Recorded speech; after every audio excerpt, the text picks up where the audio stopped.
आओ मिल करके ना हम इस हथेली में माइंड लाइन को देखते हैं। अति उत्तम दर्जे की माइंड लाइन है, बहुत शानदार, लेकिन इसमें उलझन की रेखा है। आप ध्यान से देख लीजिएगा, आप देखेंगे ना तो ये डिस्टर्ब करने वाली माइंड लाइन है। देखिए ये आपकी लाइफ लाइन है, और ये माइंड लाइन को अगर आप देखेंगे ये दीव बनाते हुए चली माइंड लाइन है।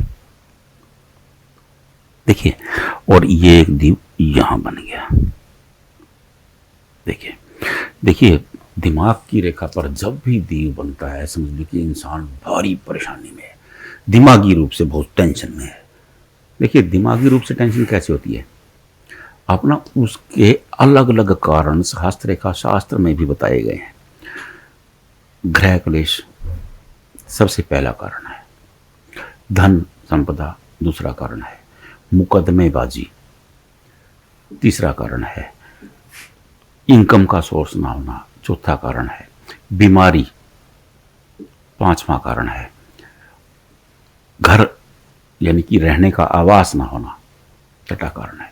देखिए ऐसे करते करते 13-14 कारणों का उल्लेख किया गया है। तो वो दिमागी स्ट्रेस कर देते हैं, ऐसे लोग दिमागी रूप से पजल रहते हैं।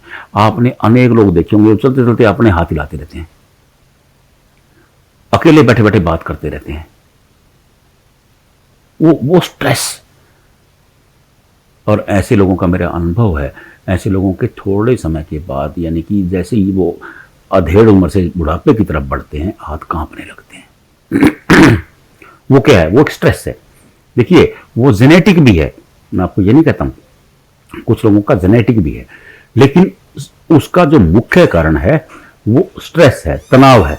तनाव के कारण ऐसी स्थिति उत्पन्न हो जाती है। अब उसके आगे आने के बाद इनका ध्यान से देखिएगा, आप ध्यान से देखेंगे ना आप समझ जाएंगे। आगे आने के बाद एक ये फिश बन गई है, देखिए आपको दिख रही है फिश यहाँ पे। ये फिश हथेली में पाए जाने वाले 3 सर्वोत्तम निशानों में से एक है, और ये जैसे ही वहां से निकलेंगे, अब ये निकलेंगे कैसे आप ये देखेंगे ना, क्योंकि ये फिश जो बनेगी ये शानदार बनेगी। क्यों? क्योंकि फिश क्या होता है, भगवान के मत्स्य अवतार का निशान है। ये जहां भी विराजमान होगी वहां के प्रभाव को 12 गुना तक बढ़ा देगी। तो 12 गुना जब बढ़ जाएगा तो वो इंसान बली हो जाएगा। अब इनकी फिश कैसे बनी, आप पहले उस चीज को समझने की कोशिश कीजिएगा। देखिए फिश सूर्य पर भी बनी एक, और एक फिश यहां बनी। सूर्य पर क्यों फिश बनी है? सूर्य की फिश जो है ना, ये ऐश्वर्य की कारक है, सुविधाओं की कारक है। ऐसे लोगों की बड़ी लग्जरी लाइफ होती है, और नेम एंड फेम की कारक है। अब सूर्य क्या है? ऐश्वर्य, लग्जरी, नेम एंड फेम, सुविधाएं, ऐश्वर्य, और साथ में ये बुध है। बुध क्या है? भाग्य, वाणी, व्यापार, जॉब। अब ऐसे लोगों को धन, बुध धन भी है। ये देखिए धन रेखाएं हुई यहाँ पे, ये ऐश्वर्य हुआ। उसके बाद दिमागी रूप से यहाँ पर फिश बन गई। तो इस फिश का जो संबंध है सूर्य की फिश के साथ है। ऐसे लोग ऐश्वर्य पूर्ण, शुरुआती जो लाइफ होगी इन लोगों की वो उलझन से भरी होगी, लेकिन लाइफ की मिड आते आते यानी कि माइंड लाइन की मिड आने के बाद भाग्य चमकेगा। और अपने दिमाग से, क्योंकि दिमाग 12 गुना बली हो गया, ये सोचते ऐसा कुछ कर जाएंगे जो इनके पूरे भाग्य को चमका देगा और इनकी 3 पीढ़ियों को चमका देगा। ये गहन चिंतन वाले लोग होते हैं जिनके हथेली में ऐसे निशान बन जाते हैं। और वो स्ट्रेस, वो कहते हैं ना कि देखिए इंसान असफलता के बाद ही सफलता का लक्ष्य चुनता है, और जो लोग सीधे सफलता प्राप्त करते रहते हैं वो मध्यम वर्गीय रहते हैं।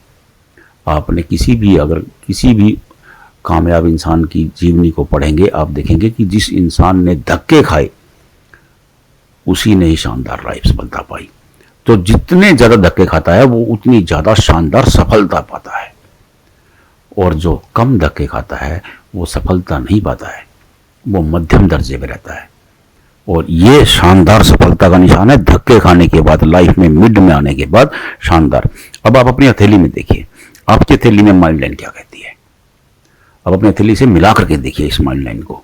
अगर आपकी रेखा मिलती है तो उत्तम है, मस्त रहिए, लगे रहिए अपने काम में, रुकिएगा मत। रुकना, देखिए रुकना जीवन नहीं है, जीवन का नाम चलते रहना है। चलते रहिए।